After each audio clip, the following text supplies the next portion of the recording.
Ya vamos a grabar al tiro, ya. Entonces, para no demorarnos mucho, bueno, ahí viene Vicente también. Justo a las 5 voy a apagar el WhatsApp para que no me esté molestando. Y vamos a compartir pantalla. ¿Dónde dejé el PPT? Esta es la carpeta, aquí debería ser. Debería ser este. Sí, ese es. Ya. ¿Lo pueden ver ustedes, por no es cierto? ¿Verdad que sí? Por supuesto que sí. Ya, por supuesto que sí, excelente. Ya, entonces vamos a ver la conducción del impulso nervioso. Ya, de hecho ahí deshabilité la sala de espera para que lleguen y entren nomás para los chicos que van llegando un poquito más tarde. Pero estamos partiendo a inglés para el horario, por las 5 en punto prácticamente. Ya, la clase pasada entonces terminamos de ver la estructura básica del sistema nervioso. ¿Ya? Dijimos que el sistema nervioso central, construido esencialmente por neuronas y las células de apoyo, que son las glías, ¿ya? Y que el sistema nervioso se dividía esencialmente en el central, donde estaba el encéfalo y la médula espinal, que a su vez estaban cubiertos por estructuras óseas. Ya recordemos que el encéfalo está cubierto por el cráneo y la médula espinal por la columna vertebral, y el sistema nervioso periférico, que está asociado principalmente a la musculatura o tejidos blandos. Ahí podríamos tener epitelio, la piel como tal también, y la musculatura. ¿Ya? Teníamos las neuronas sensoriales, que son las neuronas que permiten percibir los estímulos de los receptores, ¿ya? Que son las que generan los órganos de los sentidos, y lo vamos a ver como en 2 clases más. Y las neuronas motoras, que son las que permiten el movimiento, y la vamos a ver esencialmente cuando veamos la contracción muscular, ¿ya? A su vez, las neuronas motoras se dividían, las que generan el movimiento voluntario, que es el sistema nervioso somático, y el movimiento involuntario, que es el sistema nervioso autónomo, que a su vez, porque esto está sumamente subdividido, a su vez se divide en el sistema nervioso simpático, que es el que autónomamente nos permite escapar o establecer la lucha o pelear, o la sobrevivencia, está asociado principalmente a esos fenómenos. Y el sistema nervioso parasimpático, que es técnicamente el que nos va a adormecer, nos va a dormir, y el que nos va a mantener en estado de relajación. Para algunos mamíferos, que es más común también el estado de hibernación. No todos los mamíferos lo hacen, pero sí es una característica de los mamíferos que otros vertebrados no tienen. Eso mismo, nada más que eso. ¿Ya? Por lo tanto, todo este sistema técnicamente funciona en base a la conducción de un impulso. Y ese impulso es el que vamos a ver hoy día. ¿Ya? Ya, no le demos más vuelta entonces. ¿Qué vamos a ver? Vamos a ver las propiedades eléctricas de la membrana. La membrana plasmática, lógicamente, tiene un comportamiento bien particular en la neurona, ¿ya? Y el medio interno tiene una carga, o el citoplasma de la neurona tiene una carga definida, y el medio externo también, y que van a cambiar esencialmente cuando se conduce el impulso nervioso. Y las propiedades que tiene el impulso nervioso, principalmente hay unas características que les podrían preguntar, y por eso no hay muchas preguntas de esto, porque las preguntas de esto son bastante densas, ¿ya? Por tanto, yo les coloqué 5 preguntas nomás en la guía de Google Form, el formulario, para que lo puedan hacer, y lógicamente ahí se van a encontrar con ejercicios que son muy similares a los que les va a aparecer en la prueba, ¿ya? Yo se los selecciono, porque podría preguntarle un montón de cuestiones que posiblemente ni entren en la prueba, ¿ya? Ya, a ver, primero que nada, vamos a tener que entender un fenómeno primero, y por eso es que yo hoy día venía preparado, y vamos a compartir. ¿Dónde tengo el sketchbook? Acá está. Ya. Por lo tanto, ahí ustedes deberían ver la pantalla en blanco, que es la pantalla del pizarrón, por así decirlo. ¿Ya? A ver, primero que nada, se me desaparecieron algunas opciones. ¿Ya? Ahí sí. Tengo que considerar que la neurona como célula, como tal, tiene ciertas características que una célula convencional no tiene. ¿Ya? Primero que nada, la neurona es una célula, claro, es una célula que está altamente especializada, que no se puede dividir, a diferencia de las glías, que son más pequeñas y que sí pueden hacerlo, pero que se especializó en la conducción del impulso nervioso. Y se especializa esencialmente porque en su membrana plasmática tiene proteínas que otra neurona no podría tener, otra célula no tiene o no podría tener. ¿ya? Por lo tanto, dentro de la especialización de la neurona como tal, involucra el crear ciertas proteínas en la membrana plasmática. Y lógicamente la forma que tiene la neurona, que es bien particular. ¿Ya? Recordemos que la neurona tiene esta tendencia a ser como una célula que es como una estrella o que está en cierta forma estrellada. ¿Ya? Recordemos que la neurona tiene una forma más o menos así, que yo creo que en algún momento todos vieron una neurona o dibujaron una neurona. ¿Ya? Ahí me faltó un poquito, vamos a borrar eso. Y aparte de eso hay que considerar que la neurona tiene su núcleo en el interior, ¿ya? Siempre tiene un núcleo en su interior, y que tiene sus organelos característicos también, ¿ya? Recordemos que si el soma neuronal es destruido o es degradado, ¿ya? Recordemos que la neurona perdería la capacidad de poder regenerarse. Ya recordemos que los canales periféricos, los canales axónicos periféricos, no se pueden, perdón, se pueden regenerar siempre y cuando el cuerpo de la neurona, que es la cabeza, por así decirlo, no se rompa, no se destruya. ¿Ya? Consideremos entonces esta neurona como esta célula estándar, por así decirlo. Vamos a suponer que todas las neuronas tienen la misma forma, ¿ya? Y la neurona, lógicamente, tiene un canal bien extenso, que es el que vamos a definir de aquí en adelante como el canal axónico, ya que este canal que más o menos yo le estoy dibujando aquí, que para que lo puedan imaginar, ¿ya? Lógicamente, en un extremo hay terminales axónicas, que son las que se comunican, que son las que estoy dibujando aquí, que parecen como la raíz de una planta, ¿ya? Y que lógicamente son las que se comunican o permiten la comunicación dentro de la célula nerviosa, ¿ya? Ya, entonces, ¿qué es lo que tengo que entender? Tengo que entender primero que nada que la neurona tiene dos estados. Tiene un estado normal, por así decirlo, y tiene un estado que se conoce como estado polarizado. Perdón, claro, polarizado, que es el estado normal. Y el otro es el estado despolarizado, ¿ya? Por lo tanto, la neurona, primero que nada, ya vamos a considerar que este canal axónico, vamos a dibujar, vamos a indicar que todo esto, ¿ya? Voy a marcar, sí, porque si no, no voy a poder dibujar. Ahí sí. Toda esta estructura que está aquí, ¿ya? Es lo que nosotros vamos a definir como el axón. Lo vamos a anotar para que no se nos vaya a borrar. Eso es lo que nosotros definimos como el axón. O canal axónico, que también les puede aparecer de los dos nombres. Canal axónico. Y es por aquí por donde esencialmente se comunica la célula, ¿ya? O por donde va a pasar este impulso nervioso, ¿ya?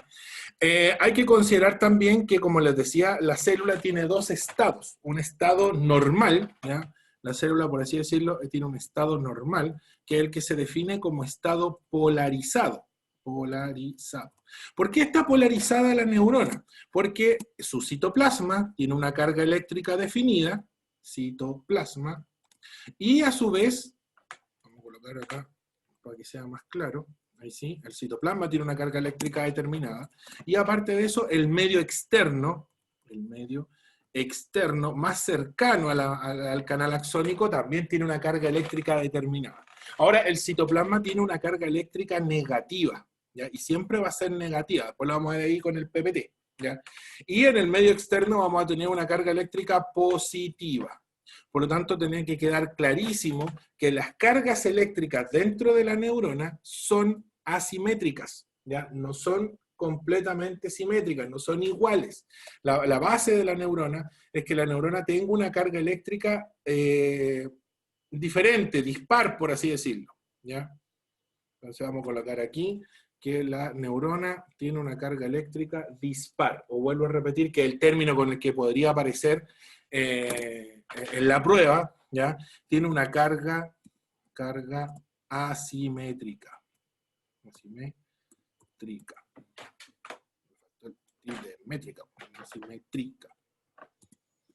Ahí sí.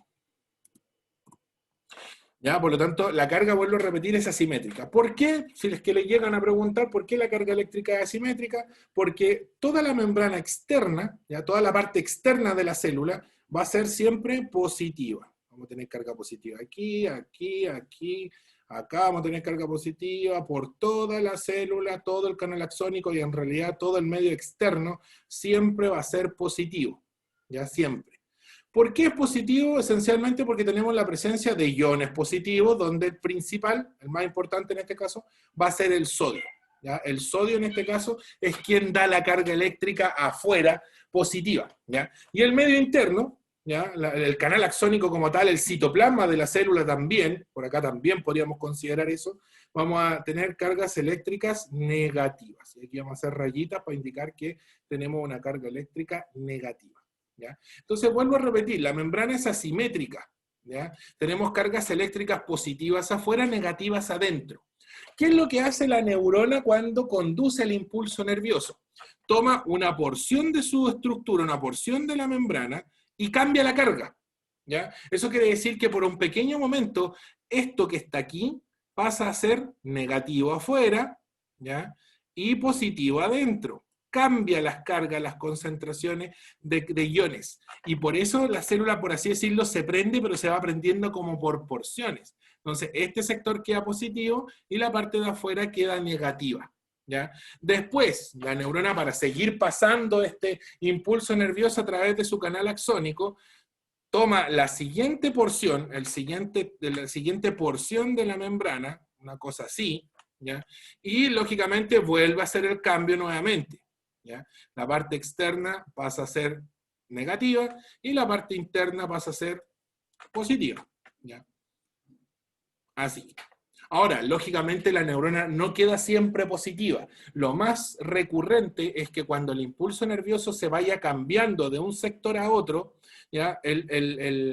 La etapa anterior, el sector que ya en donde ya se cambió la carga, vuelva a una concentración o a la concentración que tenía inicialmente. ¿Ya? Por lo tanto, este sector, este de acá, el sector 2, vamos a colocarle un número aquí, sector 2, este es el sector 1. El sector 2 está pasando a ser positivo, el sector 1, que ya fue positivo, pasa a ser nuevamente negativo y afuera vuelve a ser positivo, como que se recuperan las cargas eléctricas. ¿Ya? Si yo tuviera que considerar, por ejemplo, un tercer sector, un sector un poquito más amplio aquí, el sector 3, ya, el sector 2 pasaría de nuevo a su carga normal y el sector 3 pasaría a cambiarse a positivo en el interior y negativo afuera. Y eso lógicamente por cada sector de la neurona. ¿Ya? Por lo tanto, la neurona pasa de un estado normal, como les decía yo, a un estado polarizado, a un estado atípico, que se conoce como estado despolarizado. Vamos a colocarlo aquí. Entonces, y esto es el estado, lo que se conoce como potencial de acción. El potencial de acción es cuando se está, lógicamente, conduciendo el impulso nervioso. Y este sería el estado despolarizado. ¿Ya? La neurona, entonces, de una concentración específica de cargas, en donde su citoplasma era negativo, pasa a ser, por un pequeño momento, positivo. ¿Ya? Se cambia, entonces, la carga externa. Y la carga interna también, positivo. Y, lógicamente, el medio externo también pasa a tener una carga eléctrica diferente a la que tenía inicialmente. En este caso va a ser negativo. ¿Ya?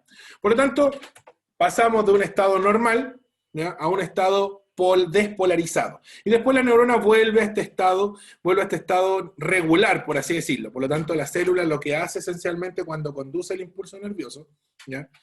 Vamos a sacar ahí el texto, lo que hace esencialmente es cambiarse al estado del potencial de acción y después volver al estado normal cíclicamente. ¿Ya? Entonces la neurona va haciendo este ciclo de forma continua. Y lamentablemente todo esto, lamentablemente al final del proceso va gastando energía.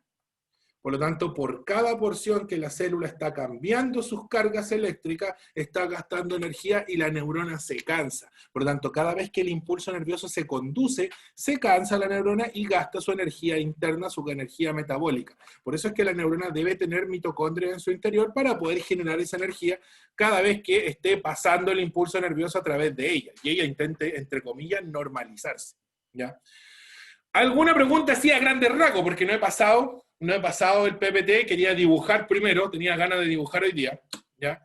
Y quería esencialmente que a grandes rasgos vieran cómo ocurre el fenómeno para pasar con las explicaciones un poquito más técnicas ahora, ¿ya? Preguntas, por favor. Ninguna fuera de lo común. De lo Nada fuera de normal. lo común, profe. Todo bien. Ya, ya, perfecto. No sé, ¿las chicas tienen alguna duda? ¿No? ¿Sí? ¿Todo ok? Ya, perfecto. Vamos a pasar entonces voy a cambiar. Voy a dejar de proyectar esto. De hecho, le voy a sacar un pantallazo por si acaso le interesara después revisarlo más tarde. Ahí sí, lo tenemos guardadito. Y vamos a borrar, lógicamente, las figuras que había hecho. No todas, el texto nomás.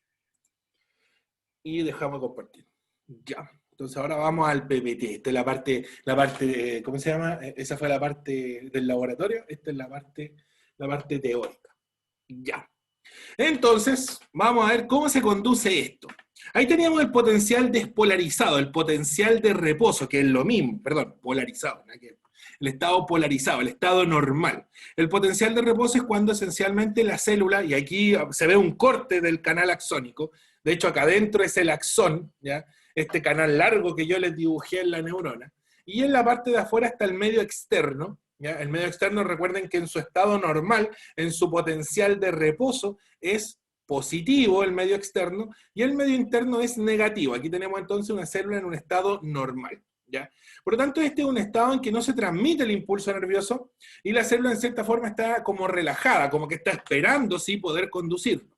Durante el estado de reposo se mantiene un gradiente de concentración de los iones positivos, o sea, la carga eléctrica positiva se queda afuera y la negativa se queda adentro, ¿ya? Este gradiente es mantenido por la bomba de sodio-potasio, por lo tanto, quien mantiene el estado o el potencial de reposo es la bomba, es una proteína bien particular, que esta proteína lo que hace es mantener al sodio afuera, ¿ya? Si entra sodio, se encargará de sacarlo, y meter el potasio hacia el interior del canal axónico, por lo tanto, si se le escapa el potasio por algún motivo a la neurona va a tratar de ingresarlo contra la gradiente de concentración, ya gastando energía, y por eso es que les dije que hay un gasto energético para poder mantener esto, ¿ya? Por lo tanto, la bomba es quien se encarga de mantener a la neurona en un estado como de reposo, un estado como de dormido, ¿ya?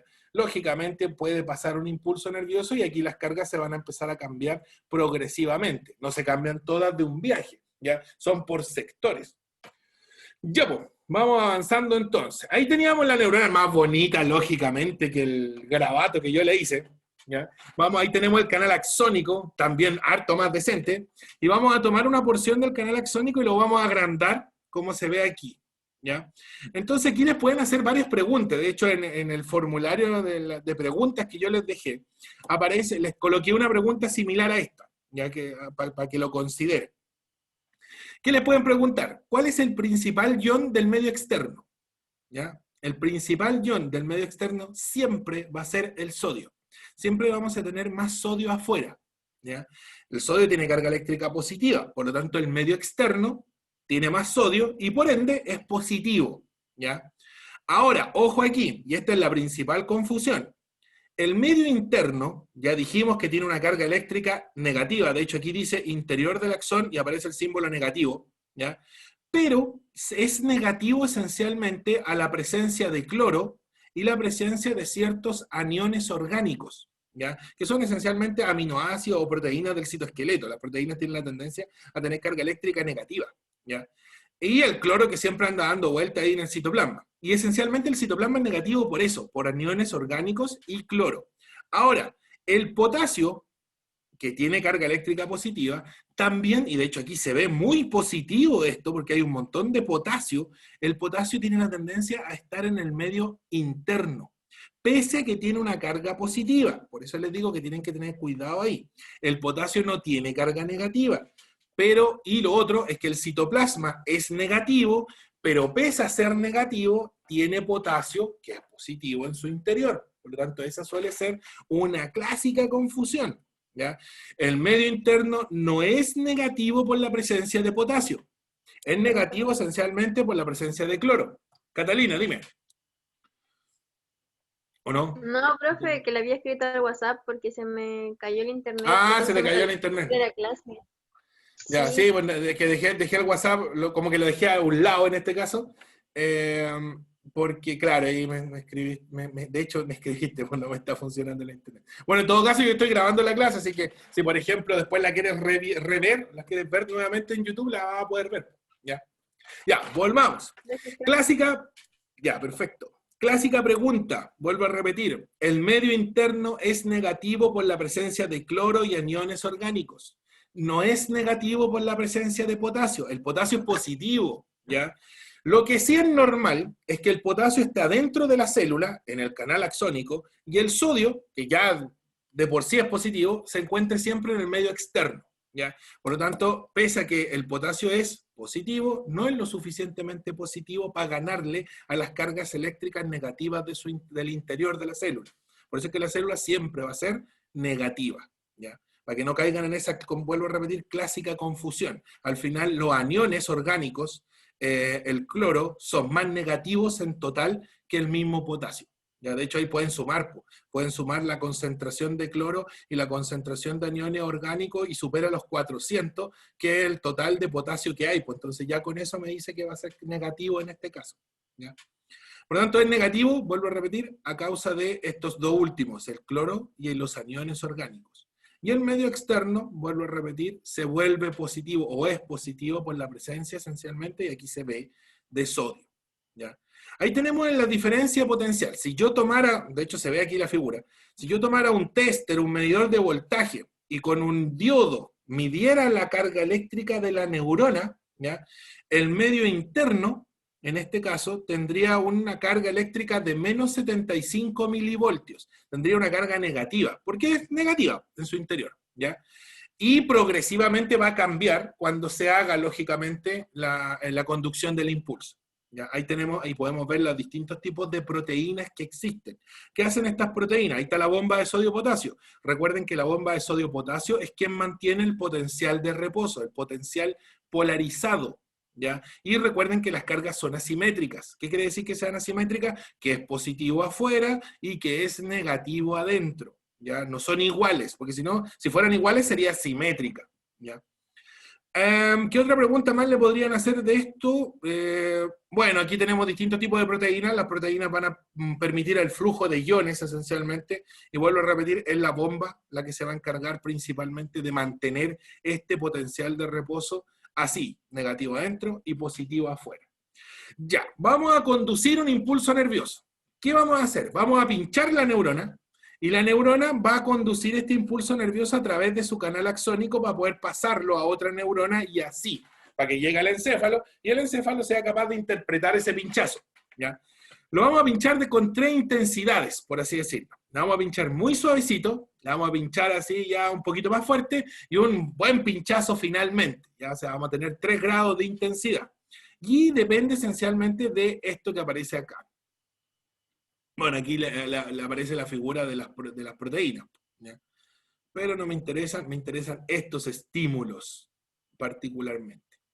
Vamos a tener estímulos, y el estímulo normal, por así decirlo, que se conoce como umbral. Cuando el pinchazo es suavecito, el estímulo es subumbral, y cuando el pinchazo es muy fuerte, es un estímulo supraumbral. ¿Qué significa que sea umbral? ¿Ya? El umbral, supongan que el umbral es como una valla, ¿ya? Como la que ocupan los atletas y que tienen que ir saltando, los corredores, ya en el salto de valla. Ya. El umbral es una valla, es una barrera que yo debo saltar como impulso nervioso. Yo soy el impulso nervioso y yo voy corriendo por una pista y me voy a encontrar con una valla al principio, que es el umbral. Si mi salto es lo suficientemente fuerte, ¿ya? O mi impulso es lo suficientemente fuerte para saltar esta valla, para saltar el umbral, yo continúo con la conducción del impulso nervioso y corro toda la carrera, hago toda la pista, el circuito completo, ¿ya? Pero pónganse que ustedes están corriendo y mi impulso o mi salto no es lo suficientemente fuerte y choco contra la valla. Me penalizan, en este caso, y yo debo volver al principio de la carrera y debo volver a iniciarla y esperar la partida nuevamente. Eso pasaría con un estímulo subumbral. Si el estímulo es muy débil o no es lo suficientemente fuerte para estimular por completo o cambiar por completo las cargas de la neurona, el impulso nervioso no se conduce. Como que la célula dice, y para esto voy a despolarizarme y gastar un montón de energía, mejor no. ¿Ya? Entonces prefiere no conducirlo cuando el impulso es muy suavecito, una cosa así, como que es innecesario conducirlo en este caso. Entonces por eso les digo, si yo voy corriendo y mi impulso no fue lo suficientemente fuerte y choqué contra el umbral, debo volver al estado inicial y esperar nuevamente una orden para poder salir corriendo de nuevo. Ahora, si mi estímulo es lo suficientemente fuerte y salto el umbral y paso la barrera umbral, ¿ya? Quiere decir que posiblemente corra, no posiblemente, va a ser así, voy a dar el circuito completo, ya voy a correr y nada me va a detener hasta llegar a donde debo llegar. Ya en este caso el impulso nervioso llegaría al encéfalo y el encéfalo interpretaría ese estímulo. ¿Ya? Ahora, puede ser que sea supraumbral. ¿Qué significaría que sea supraumbral? El pinchazo es muy fuerte. Y créanme que si el pinchazo es muy fuerte, el impulso nervioso se va a conducir sumamente rápido porque voy a tener la fuerza suficiente para pasar el umbral de un salto posiblemente. ¿Ya? Por lo tanto, el estímulo supraumbral es aquel estímulo que rápidamente genera la conducción del impulso nervioso. Y ahí aparece, provoca un potencial de acción muy similar, un poquito más fuerte, que el producido por un estímulo normal, un estímulo umbral. ¿Cuál es el estímulo umbral? Es el que provoca un cambio en la polaridad de la membrana. O sea, la neurona dice, este estímulo vale la pena seguir conduciéndolo, es importante. Así que voy a continuar con la conducción a través de todo el canal axónico. ¿Ya? De tal manera que se produzca el impulso nervioso o potencial de acción. Ahora, si el estímulo es subumbral, vuelvo a repetir, choqué contra la valla, me caí, debo volver al inicio. No alcanza a producir el potencial de acción porque posiblemente el estímulo no es lo suficientemente fuerte. ¿Ya? No sé si les ha pasado, cuando por ejemplo se pinchan el dedo muy despacito y no sienten el pinchazo. ¿Ya? Esencialmente porque el estímulo no es capaz de tocar la neurona, es subumbral, ¿ya? Y la neurona dice, y para esto voy a conducir un impulso nervioso y voy a gastar un montón de energía, no, que pase nomás. Ahora, si me pincho un poquito más fuerte, ya empiezo a sentirlo, ¿ya? Y la neurona ahí sí está conduciendo el impulso nervioso por el canal axónico y en realidad por toda su estructura, ¿ya? Ahí sería umbral. O cuando, por ejemplo, ustedes se pegan en el dedo chico del pie con la esquina de la cama, la esquina de una mesa, el canto de una mesa, una pata, etc. Ya. Ese dedo chico duele un montón, ya, ese sería un estímulo supraumbral, porque me está alertando, lógicamente, de algo que era muy adverso o que debe ser conducido. ¿Ya? En este caso, los receptores del dolor, normalmente, su estímulo está muy límite, o el umbral es muy fácil de pasar. ¿Ya? Por lo tanto, ellos rápidamente conducen los impulsos nerviosos. ¿Por qué? Porque el dolor está alertando de un medio externo, ya de un agente adverso posiblemente afuera. No sé si les pasa, por ejemplo, cuando se colocan la ropa en la mañana, sienten levemente el roce de la ropa, pero no lo sienten todo el día. ¿Ya? Es porque esencialmente sus receptores se van acomodando, se van ajustando. Lo mismo con los olores.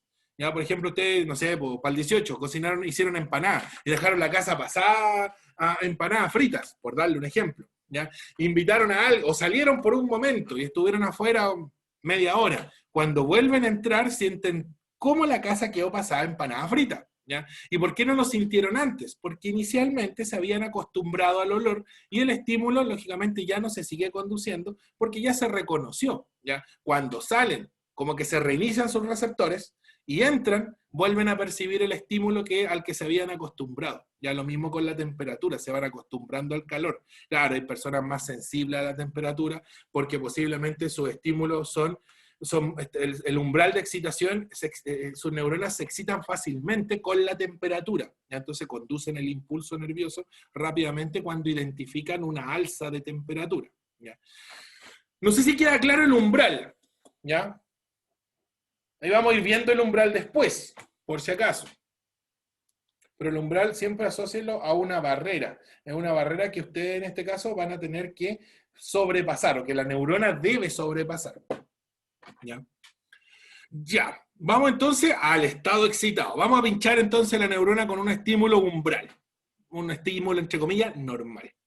¿Qué va a ocurrir? Va a ocurrir el potencial de acción. Y como les dije aquí tenemos el canal axónico, ¿ya? Por porciones se va a ir despolarizando.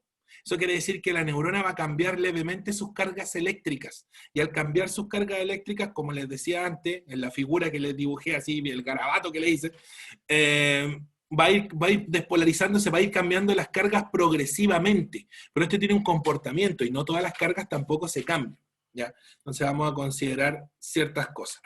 A ver, cuando se conduce un impulso nervioso, siempre va en una única dirección, ¿ya? Por lo tanto, voy a volver levemente, ¿ya? Voy a volver a poner de nuevo mi garabato. Ahí está el garabato, ¿ya? Y por ende, el impulso nervioso, vamos a suponer que siempre, vamos a cambiar de color, siempre se va a conducir en una sola dirección, como dijimos recién, ¿ya? Y lógicamente, en este caso, no quiero café, po. Tiene que ser un color un poco más diferenciador. Por lo tanto, en este caso, ustedes siempre van a tener una conducción del impulso nervioso en esta dirección. Vamos a suponer que esa es la dirección de la conducción, ¿ya? Y siempre va a ser así. El impulso nervioso no va a empezar a conducirse aquí, en esta dirección, y va a decir, oh, me olvidé de algo, y me vuelvo para atrás. No, eso es falso. Eso no puede ocurrir. Por lo tanto, una vez que inicia la conducción del impulso nervioso, siempre lo hace en la misma dirección, ¿ya? Comenzó en esta dirección, terminó en esta dirección entonces. Y aquí se va a ramificar a los bracitos de la neurona en la parte final, ¿ya? Que se conoce como telodendrón, esa parte final, ¿ya? Por lo tanto, vuelvo a repetir, siempre es unidireccional. Lo segundo, si yo paso el umbral de excitación y el impulso nervioso se da inicio, yo empiezo a correr esta carrera, nada va a detener la conducción del impulso nervioso en ninguno de los otros extremos, ¿ya? Por lo tanto, si esto fue suficiente, el impulso o el umbral se sobrepasó en la sección número 1, va a continuar conduciéndose en la 2, en la 3, en la 4 y así hasta llegar al final, ¿ya? Eso es lo que se conoce como ley del todo o nada. Si hay conducción del impulso, todo, siempre se va a conducir. Si el umbral no era lo suficientemente fuerte, choqué con el umbral, ¿ya? Y la barrera no la logré pasar como impulso nervioso, simplemente no se conduce el impulso nervioso, nada, en resumidas cuentas, ¿ya? Eso es lo que hace referencia a la ley del todo o nada. Volvamos. Oh, si yo tenía una proyección. Ahí estamos. Ya. Entonces tenemos una neurona que esencialmente se va a ir despolarizando, ¿ya? Se va a ir despolarizando por secciones, no completa, siempre en una única dirección, ¿ya? Y lógicamente una vez que inicia la conducción del impulso nervioso, como les decía, se va a activar toda la conducción por la neurona, ¿ya? Si no se pasa el umbral, caemos a nada, ¿ya? Y lógicamente se devuelve y hay que esperar un estímulo lo suficientemente fuerte para poder seguir la conducción nuevamente, ¿ya? Y lo otro, y eso lo vamos a ver ya al final, hay ciertas cosas que pueden modificar la conducción del impulso, la pueden acelerar, ¿ya? Y en este caso la presencia de la mielina, que la secretaban los oligodendrocitos y las células de Schwann, ya los oligodendrocitos los secretaban en el sistema nervioso central y las células de Schwann en el periférico, y van formando pequeñas, de hecho creo que lo tenía aquí, estas como secciones aisladas. De hecho ahí hay una célula de Schwann muy chiquitita que está secretando la mielina, que sería esta cuestión amarilla, que es como un aislante. Pero lamentablemente la mielina no se secretó en todos los sectores. Ya hay pequeñas porciones en donde no se secreta mielina, y ahí el impulso nervioso salta de este punto que no tiene mielina al otro punto que no tiene mielina. Y al ir saltando, en vez de correr, está saltando, lógicamente va a ir más rápido, ¿ya? Por lo tanto, puede verse modificada la velocidad por la presencia de mielina. Y ahí es una característica que ahí después vamos a ver cuando lleguemos a la lámina subsiguiente, si no me equivoco, ¿ya? Ya, ahí tenemos entonces, esto es el clásica imagen, ¿ya? Y vamos a tratar de explicar cada uno de los eventos normales de la conducción del impulso nervioso. Se los coloqué en 5 grandes etapas, ¿ya? Donde esencialmente la primera es el potencial de reposo, ¿ya? Donde se mantiene todo esto por la bomba de sodio-potasio. Tenemos la carga eléctrica entonces de la célula, negativa, ahí está, negativa, muy negativa, menos 70 milivoltios, producto de los aniones y el cloro, ya los aniones orgánicos y el cloro, y la carga externa de la célula es positiva a causa del sodio. Entonces el estímulo nervioso, ya vamos a ir rayando aquí un poquito, ahí sí, El estímulo nervioso lo que va a hacer, no lo voy a colocar en azul porque si no, no se va a ver. Ahí sí. El estímulo nervioso va aquí, caminando, por así decirlo, se genera el estímulo. Ya, vamos a suponer que este estímulo no fue lo suficientemente fuerte, llegó hasta ahí nomás. ¿Ya? Ahí está la barrera umbral. Como no alcanzó a llegar al umbral, se devuelve y volvemos al estado inicial. ¿Ya? Y tenemos que esperar nuevamente a que el impulso nervioso o perciba yo un estímulo para poder ver si esto pasa o no pasa el umbral. La gran mayoría de los estímulos, el 95% de los casos, pasan el umbral de excitación, ¿ya? Saltan esta barrera. ¿Ya? Hay drogas que pueden modificar el umbral, lo pueden colocar más arriba, por lo tanto me va a costar llegar al umbral. Hay otras que lo acercan muchísimo al potencial de reposo, entonces el más mínimo toque, por así decirlo, va a generar la conducción del impulso nervioso. Por ejemplo, un anestésico, lo que hace el anestésico es correr el umbral, lo deja por acá arriba, entonces me cuesta muchísimo llegar y no siento, ya no siento dolor en este caso, no siento nada. ¿Ya? Profe, Cuénteme. y por ejemplo, las personas que tienen enfermedades, no sé, como por ejemplo la esquizofrenia o la paranoia, y Ya. gente que las tocan, ¿qué les pasa? ¿Por qué actúan así? Ya, perfecto. Pues ahí puede ser por un desorden, bueno, normalmente así, es por un desorden en la secreción de ciertos neurotransmisores. Y lo otro, que sí, eso también está relacionado con esto que estamos viendo, sus neuronas son muy sensibles. ¿Ya? Entonces el umbral, la barrera umbral, está muy cercana a la del potencial de reposo. Entonces el más mínimo roce ellos lo sobreestimula y en muchos casos sobrereaccionan, porque posiblemente para ellos es un estímulo más fuerte de lo normal. Ya, particularmente con los esquizofrénicos que muchas veces tienen delirio y ven cosas, ¿ya? Y ven cosas o conversan con gente que en realidad no existe, ¿ya? Y eso se debe esencialmente a que ciertos sectores del encéfalo se están estimulando cuando en realidad no deberían estar estimulados. Ya no deberían tener conducciones de impulso, y eso se debe por un desorden de sus neurotransmisores. Yo puedo evitar eso dándole cierta medicación. ¿Ya? Al medicarlos, como que en cierta forma sus neurotransmisores como que se arreglan, se acomodan un poco, ¿ya? Pero muchas veces, como es una droga la que le estoy dando, empiezan a generar tolerancia y ya la misma dosis no le hace, no le hace ni cosquillas, tengo que ir aumentando la dosis si no consiguen, entre comillas, ordenar bien sus neurotransmisores. ¿Ya?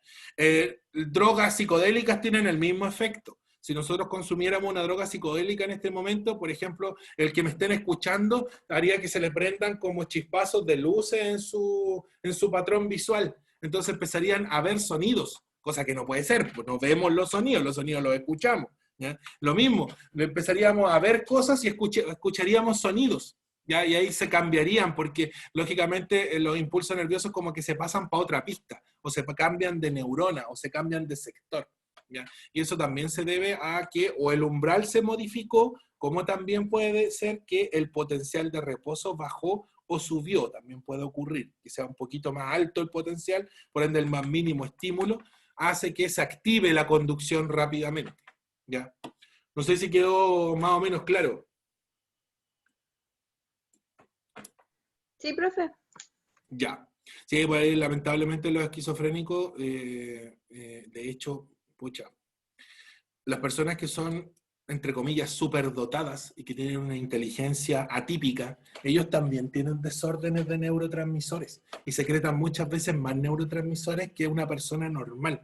¿Ya? Eso hace que tengan más conducción de impulso nervioso en el encéfalo. Entonces, al tener más conducción, prenden sectores que los normales, por así decirlo, las personas comunes y corrientes, no encienden. ¿Ya? Entonces, una persona superdotada como que en cierta forma, o que es más inteligente que el resto, como que en cierta forma tiene un grado de esquizofrenia, pero que está como, entre comillas, controlada. ¿Ya? Como que él tiene control de dicha secreción, a diferencia de un esquizofrénico que simplemente secreta los neurotransmisores cuando un pequeño estímulo lo activa. Entonces, por eso te digo que pueden conversar con gente que en realidad no ven. ¿Ya? Y que no está ahí, o pueden escuchar sonidos, o escuchan voces, que es el típico delirio mesiánico, ¿ya? Que empiezan a escuchar voces divinas según ellos, y que en realidad no están escuchando nada. ¿Ya? O en lenguas que no son capaces de reconocer, que también se puede dar. ¿Ya? Y ahí es cuando a veces hay algunos inescrupulosos que lamentablemente abusan de eso. pero de que se puede dar, se puede dar. Es atípico, pero se puede dar. ¿Ya? Ya, entonces, si yo con una droga modifico este umbral y lo bajo, por ejemplo, o lo subo, voy a modificar también la conducción del impulso nervioso, porque es como que en mi carrera yo subiera la valla, por lo tanto tengo que saltar más alto, o en su defecto bajo la valla, entonces la paso caminando abajo. También puede darse una cosa así. Ya, entonces vamos a suponer que el impulso nervioso ahora sí recibió un pinchazo más o menos fuerte. Se conduce el impulso, ¿ya? Llega hasta este punto, supera el umbral, y si yo supero el umbral, activo todo de un viaje, todo. Sube, baja y vuelve al estado normal. ¿Ya? Y la línea no me salió muy derecha, pero para que lo entiendan. Una vez que yo paso el umbral, activo S, T, U y B. Completo. No lo puedo detener. Esa es la ley del todo o nada. ¿Ya? Ahí sí, para que sea bonito. Ya pues, vamos entonces viendo por sectores. Vamos a suponer entonces que vamos a conducir, vamos a hacer una raya más bonita. Ahí sí. Vamos a conducir el impulso nervioso hasta este punto. Y en este punto, donde la bomba de sodio-potasio me mantenía estable, va el estímulo es lo suficientemente fuerte para pasar el umbral, hasta este punto más o menos, ¿ya? Que viene a ser la definición de S. Aquí tenemos S. ¿Ya? Se va a despolarizar la neurona. La neurona cambia de un estado polarizado a un estado despolarizado. Cambia las cargas eléctricas. ¿Ya? Por lo tanto, si era negativa adentro, pasa a ser negativa afuera. ¿Ya? Y positiva adentro. Al revés de lo normal. ¿Ya? Y eso se debe esencialmente a que se abren los canales de sodio. Aquí les coloqué, esa es la característica de S. Como se abren los canales de sodio, es que el sodio entra. Y la neurona se vuelve positiva. ¿Ya? Como le estoy quitando el sodio al medio externo, el medio externo pierde sodio y se vuelve negativo. Es por eso que cambian las cargas en este caso. ¿Ya? Llega un punto en que la célula se satura de sodio, ya no puede meter más sodio, y comienza el proceso contrario que se llama repolarización. Se vuelve negativa otra vez. ¿Ya? Y vendría a ser todo esto que está hasta más o menos el inicio de U. ¿Ya? Desde este punto aquí, desde ahí hasta ahí. Todo eso sería T. Ese sería desde este punto que está aquí, pasando el umbral, lógicamente, hasta esta parte de acá. Esto aquí se abren los canales de sodio y por ende la neurona se vuelve, lo vamos a notar ahí, se vuelve negativa, el medio interno. Ya aquí era, perdón, aquí era. El medio normal es negativo. El medio ahora citoplasmático es positivo, ahí sí, y ahora se va a ir progresivamente poniendo negativo, negativo, negativo, negativo. El punto o el problema es que se va a poner un poquitito más negativo de lo normal. ¿Ya? Se abren los canales de sodio, perdón, de potasio, y el potasio empieza a salir, ¿ya? Que era la otra carga eléctrica positiva que tenía en el interior de la neurona. Entonces, está perdiendo potasio, ¿ya? Y como pierde lo único, o sea, el ion positivo que tiene en su interior, al perderlo, empieza progresivamente a bajar su carga y vuelve a ser negativa. El problema es que el potasio, hay una gran concentración de potasio siempre en el interior de la neurona, y eso va a hacer que el potasio, o que la neurona quede un poco más negativa de lo normal. Miren, ahí está el rango, por así decirlo, y en este caso yo quedé un poquito más negativo, ya muy cercano al menos 90 en este caso, si lo tuviera que cuantificar. ¿Ya? Por lo tanto, para normalizar la célula y volverla a su estado, por así decirlo, normal, que sería R nuevamente, esto se repite nuevamente, hasta ahí. Eso se vendría a ser la hiperpolarización. ¿Ya? Y la hiperpolarización se debe esencialmente a que se recuperan o se normalizan las cargas.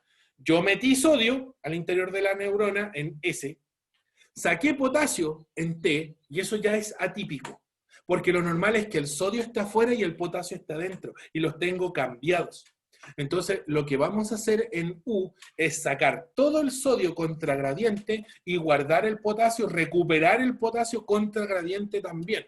¿Ya? Y ahí es donde la bomba de sodio-potasio me va a hacer ese gran favor, por así decirlo, y es la clave de la hiperpolarización. ¿Ya? Se vuelve a un estado, entre comillas, normal. Ahora, en B, que es una etapa muy cortita, ¿ya? UV en este caso, se conoce como periodo refractario.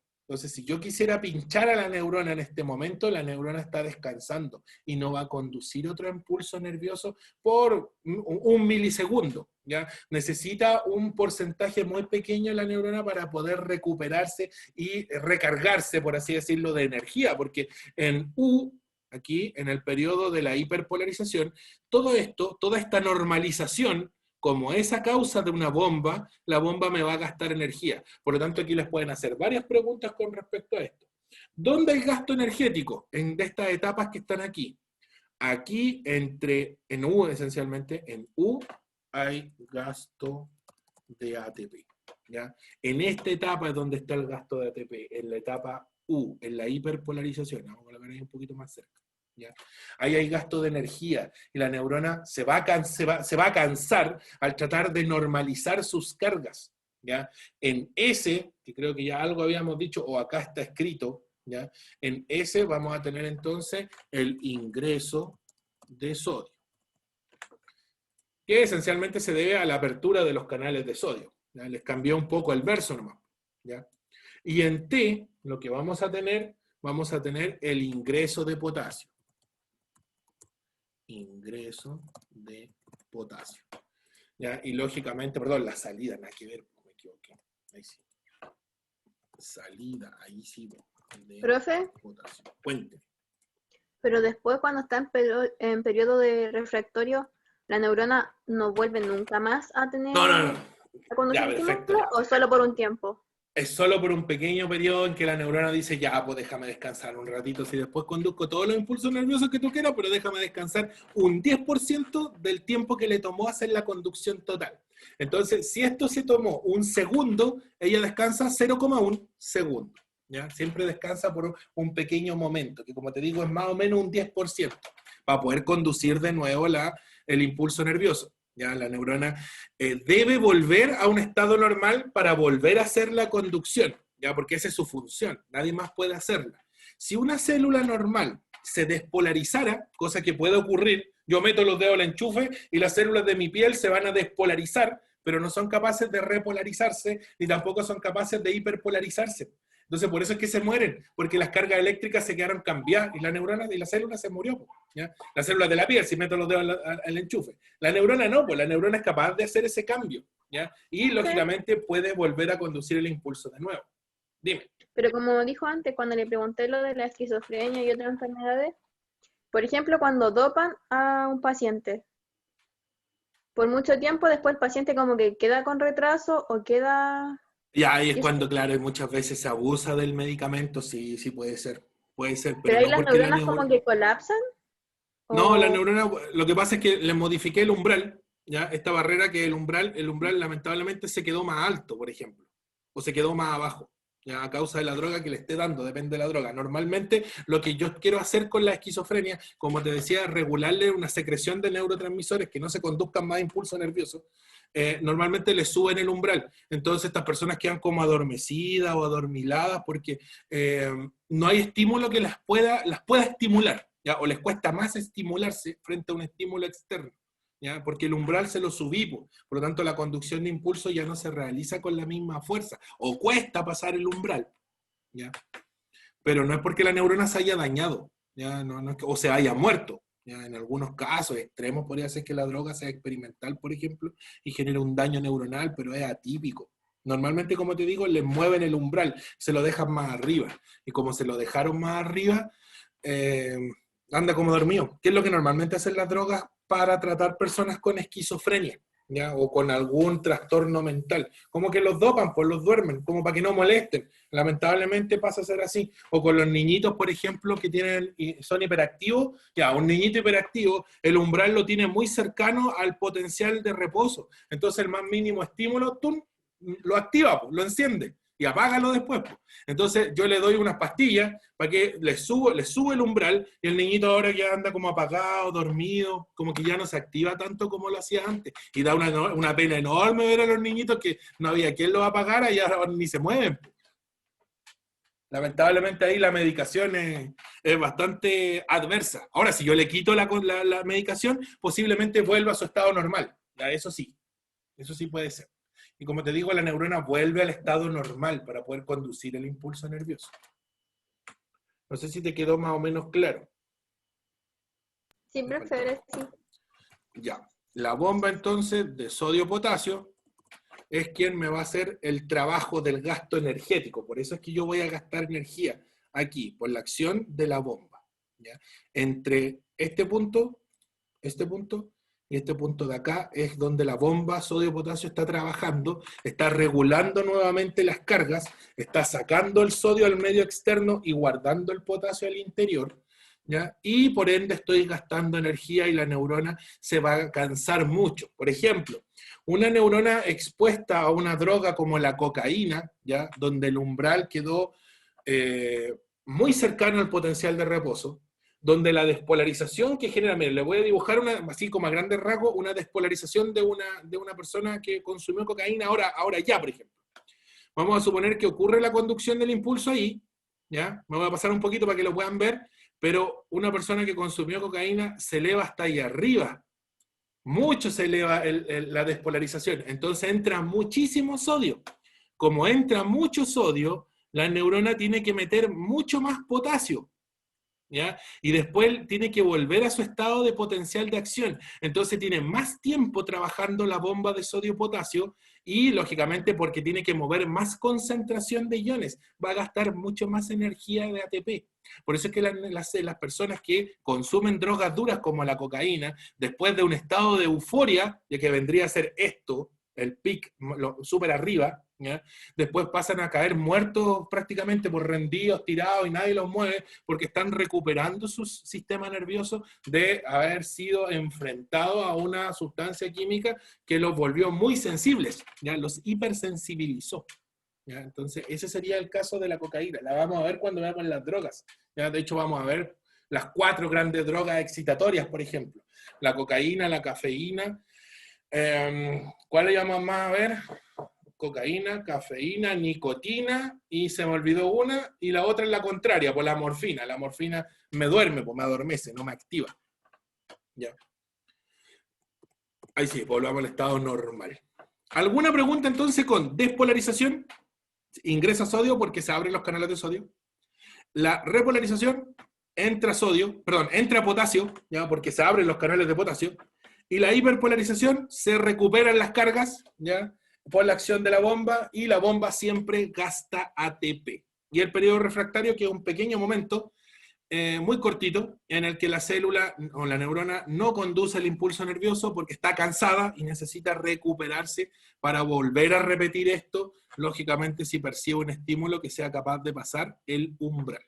¿Ya? Ya, vamos a borrar esto. Igual le voy a sacar una foto, ahí sí, para no perder. Ya. Factores que afectan la velocidad del impulso nervioso. 3 grandes factores. Eso quiere decir que el impulso nervioso puede conducirse incluso más rápido. ¿Ya? Podría ser que se conduzca más rápido. ¿Cuándo, por ejemplo? Cuando el canal axónico o la neurona se ve afectada a una alza de temperatura. ¿Ya? Lógicamente se va a volver más lento cuando baje la temperatura. ¿Ya? Clásico ejemplo. ¿Ya? Ustedes se quieren poner un aro en la oreja. ¿Qué se colocan en la oreja para poder ponerse un aro de forma ilícita, por así decirlo? ¿Qué nos vamos a poner? Hielo. ¿Por qué? Porque el hielo va a hacer que la conducción del impulso nervioso, al bajar la temperatura del tejido y por ende de los receptores, de las neuronas receptoras, lógicamente no voy a percibirlo o no lo voy a percibir de la misma intensidad. Profe, pero hay algunos que se ponen alcohol, o sea, como que se echan alcohol en la oreja y se la masajean. Y después ya, lo que pasa es que no, es que ahí, o sea, lo mero macho sí, porque ahí el alcohol no va a sensibilizar ni desensibilizar a la neurona. Ahí lo que está haciendo el alcohol es desinfectar la posible infección que se van a generar cuando se pinchen con una aguja no desinfectada. ¿Ya? Eso es lo que hacen esencialmente el alcohol. Pero el hielo sí, pues el hielo es para no sentirlo. ¿Ya? Ahora, si fueran capaces de congelar alcohol, cosa que es medio complicado, pero si se lo llegan a hacer, va a estar a una temperatura más baja que un bloque de hielo. ¿Ya? Ahí sería en ese sentido un poquito más efectivo, pero ojo con el alcohol, si está más capaz que me termine quemando el hielo del alcohol que el hielo del agua. Al final como que sí lo toleramos un poco más. Ahora, si por ejemplo, una persona que tiene fiebre, no sé si se han dado cuenta, cuando tienen fiebre andan más irritables, ya precisamente porque la alza de temperatura hace que su sistema nervioso también se vuelva más irritable, conduce el impulso nervioso más rápido, ¿ya? Entonces el más mínimo sonido les molesta, por ejemplo, ¿ya? ¿Qué otra más? Cuando se queman. Si se quemaron, por ejemplo, la mano, un dedo, ya estaban cocinando y se pasaron a quemar, esa zona quedó muy sensible o hipersensible, precisamente porque sufrió una alza de temperatura. Pues entonces la temperatura lo modifica positivamente, por así decirlo, o es directamente proporcional, ¿ya? A más temperatura, más velocidad de conducción de impulso, ¿ya? La otra que también es proporcional, de hecho estos tres son proporcionales, es el diámetro del axón. Mientras más grande sea este diámetro del axón, más grande sea el tubo, por así decirlo, más iones van a fluir por ahí. Y como hay más iones fluyendo, la velocidad también va a ser más rápida, ¿ya? Y si hay mielina, como les decía, si llega a haber mielina, yo puedo ir saltando como impulso nervioso. Entonces no paso por todo el canal axónico y voy pasando por fuerita. Salto de aquí, me paso a este otro punto. Salto de acá, me paso a este otro punto. Y así, voy saltando despacio entre espacios, ¿ya? Y eso también favorece la conducción del impulso nervioso. ¿Cómo les puede aparecer esto? Ahora que me acabo de iluminar. Normalmente esta cuestión se la van a graficar, ¿ya? Le van a colocar el típico gráfico, ahí están los dos ejes, y les van a tener la tendencia a graficar esto. Recuerden que esto es proporcional, ¿ya? Así debería ser el gráfico. Puede que tenga una pequeña variación, pero es proporcional, donde aquí van a tener la velocidad del impulso, ya vamos a hacer una vez bien rasca, esa sería la velocidad del impulso, ¿ya? Y aquí tendrían los otros factores, ya sea temperatura, diámetro de acción o presencia de mielina, lo tendrían en el eje X, ¿ya? Vamos a colocar aquí X. Porque estos son valores cuantificables. Ustedes pueden medir la temperatura, podrían medir el diámetro de la acción y podrían cuantificar cuánta mielina hay, ¿ya? La velocidad no la podría cuantificar porque lógicamente esta es la que voy yo a controlar para medir la otra, ¿ya? Por lo tanto, ojo ahí, ya esto podrían graficárselo muy simple, como podrían graficarlo un poquito más complejo también, ¿ya? Por lo tanto, siempre es proporcional, ¿ya? A más temperatura, a más diámetro de acción, a más presencia mielina, más velocidad del impulso nervioso. Por lo tanto, ojo ahí con la velocidad. Ya. ¿Alguna pregunta con esos tres factores? Sí, no, no, sí. No los quiero sobrecargar mucho porque me falta la sinapsis, ¿ya? Pero la sinapsis la vamos a ver la próxima semana sí o sí, porque la sinapsis es un poquito más densa, y de ahí ya nos metemos en este terreno bastante bonito, según yo, que tenemos sinapsis químicas que son modificables y que pueden ser modificables por factores externos, como pueden ser modificables por nosotros mismos, ¿ya? Y nosotros mismos podemos ir acostumbrando nuestras neuronas a una secreción de un neurotransmisor, o a secretar ciertos neurotransmisores a los que nos vamos a ir volviendo adictivos, por así decirlo, o adictos a ellos, como por ejemplo la serotonina, que es la hormona de la felicidad, y hacemos puras cosas para que nuestro encéfalo nos dé serotonina y nos esté continuamente dando serotonina, ¿ya? Así que en cierta forma nos gusta la serotonina en este caso, y eso lo vamos a ver en la próxima clase, ¿ya? ¿Tienen alguna duda? Creo que esta era mi última lámina, si no me equivoco. ¿No? ¿Ninguna? Profe, el de la mielina no lo entendí bien. Ya, la mielina, vamos a la mielina. La mielina es una capa que cubre, ¿ya? El canal axónico, que lo va rodeando. De hecho, podría ir al sketchbook de nuevo. Vamos al sketchbook de nuevo. Lógicamente no voy a ocupar este garabato horrible que hice aquí. Vamos a un nuevo dibujo. Ya, entonces vamos a tomar el canal axónico, ¿ya? Y el canal axónico vamos a dibujar el puro canal axónico, no el cuerpo completo de la neurona. Ahí tenemos una parte del canal axónico y aquí tenemos otra parte del canal axónico. Aquí tenemos lógicamente el terminal, ¿ya? Que era lo que yo había dibujado. Y ahí vamos a dibujar un poquito de los bracitos que tienen las neuronas. Y aquí vamos a dibujar una parte del cuerpo neuronal no completo, porque lógicamente si no, no termina nunca. Ahí sí, ahí supongan que tienen medio núcleo ahí guardado. ¿Ya? Agrandamos la imagen. Entonces la mielina lo que hace esencialmente es ir recubriendo este canal axónico, ¿ya? Entonces lo va a ir como abrazando. Vamos a cambiar un poco el color, para que sea bien tajante, un color azul. Entonces, vamos a suponer que esta porción está mielinizada. ¿Ya? Entonces, esto tiene mielina, esto también tiene mielina, que lo secreta una célula particular, que puede ser el oligodendrocito de las células de Schwann. ¿Ya? Aquí también vamos a dibujar un poquito mielina. Me quedo medio feo. Y aquí vamos a hacer otro poquito mielina. Ya. Entonces nosotros dijimos que el impulso nervioso siempre se conduce en una única dirección. ¿Ya? Y que lógicamente si conduzco el impulso nervioso en esta dirección, va a ir conduciéndose siempre en esta dirección y va a llegar acá con ese sentido. ¿Ya? Esa es la ley del todo o nada, no se devuelve el impulso nervioso porque se le olvidó algo, se conduce siempre de un punto al otro. ¿Ya? Y la mielina cubre, aísla el canal axónico para que no lo afecte, lógicamente, el medio externo. ¿Ya? Siempre consideremos que el medio externo siempre va a ser positivo y el medio interno siempre va a ser negativo. ¿Ya? Entonces puede ser que el impulso nervioso salga de aquí de la membrana plasmática, se pegue un salto y viaje hasta este punto donde no hay mielina. ¿Ya? Y como de este punto donde no hay mielina, aquí ocurre la despolarización. Y esta parte se vuelve positiva y la parte de afuera se vuelve negativa y ocurre ahí la conducción del impulso. No despolariza todo este sector, ¿ya? Sino que saltó por la membrana y viajó hasta este punto. Después aquí hace lo mismo, salta por el otro lado y viaja hasta este otro punto.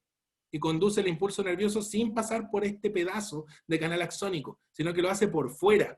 ¿Ya? Acá lo mismo, se pega el salto de nuevo. ¿Ya?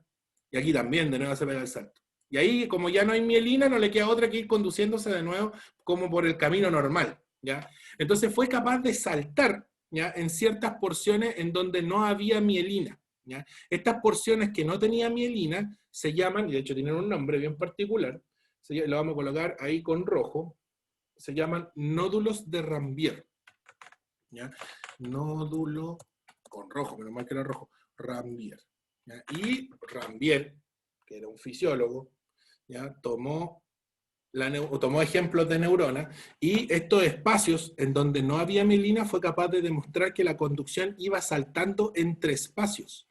¿Ya? Imagínate que esto es mucho más largo. ¿Ya? Entonces va saltando entre espacios y viaja mucho más rápido también. Entonces cuando hay mielina y se generan estos espacios, la conducción es más rápida, vuelvo a repetir, porque ocurre de forma saltatoria. Ya va saltando de nódulo en nódulo, ¿ya? Donde lógicamente no hay mielina por completo. No todo el canal axónico siempre está cubierto de mielina. ¿Ya? No sé si te quedó más o menos claro. Sí, ahora sí. Gracias. ¿Sí? Ya. Tenía un GIF animado muy antiguo, me acuerdo que se lo pasaba a mi chino, no lo pude pillar, se me tiene que haber perdido en algún disco duro del año el pepino, donde efectivamente se veía la imagen de la conducción del impulso nervioso. Voy a ver si busco una imagen o un GIF animado, debe haber, no lo busqué en Google. Lo voy a buscar y si lo encuentro, el mismo, voy a tratar de subírselo ahí al Classroom para que puedan ver cómo ocurre la conducción saltatoria, porque era bastante más clarificador el GIF, donde se veía la animación de que va saltando de nódulo en nódulo. ¿Ya? Esa es la conducción saltatoria. Y es como 10 veces más rápida que la conducción por el canal axónico. Entonces, lógicamente, es fisiológicamente óptima. Porque también la neurona se cansa menos, porque al no despolarizar y repolarizar e hiperpolarizar todo el canal axónico, sino que ciertas porciones de él, se cansa menos también. Y más encima es más rápido. Entonces, ¿qué mejor? ¿Ya? Ya. ¿Alguna otra pregunta, chiquillos? Volvamos. Creo que será la última diapositiva de mi presentación, si no me equivoco. ¿Eh? Sí, ahí está, esa era la última. Ya, chicos, nos vemos entonces la otra semana, ya el otro martes. Han andado medio perdido con las clases, si es cierto, ¿no? Ya no sé qué le hago, qué materia, qué le hago, qué curso. Ya, por eso es que me confundí el otro día y les puse que teníamos clases, creo que el jueves y nada que ver, pues teníamos clases de martes a martes. ¿Ya? Así que les voy a subir el video ahora, ya a YouTube, para que lo puedan revisar. Creo que la Catalina era la que tenía problemas con el internet, ¿no? ¿Sí o no? Para que lo puedan, sí, pues la Catalina, para que lo puedan revisar de nuevo, y si tienen alguna duda me escriben al WhatsApp. Yo no tengo problema en contestar dudas a la hora que sea, pero me escriben, sí, pues, ¿ya? Y lo otro es que hagan la guía que les dejé, que tiene solo 5 ejercicios. Tampoco es una cosa que digan, oh, con tanto ejercicio no voy a terminar nunca, son poquitos. ¿ya? Y esencialmente los mantiene activos, los mantiene recordando lo que vimos, ¿ya? Son súper fáciles las preguntas y normalmente pregunto o tengo la tendencia a preguntar cuestiones que dije en la clase. ¿Ya? Tengo esa mala costumbre. Siempre me criticaron eso. ¿Ya? Ya chicos, nos vemos el otro martes entonces. Un gusto, cuídense. Profe. Gracias por la clase, profe. Que estén Que le bien. haga bien. Nos vemos, Vicente. Chao. Chaito, que estén bien. De hecho, vamos a frenar.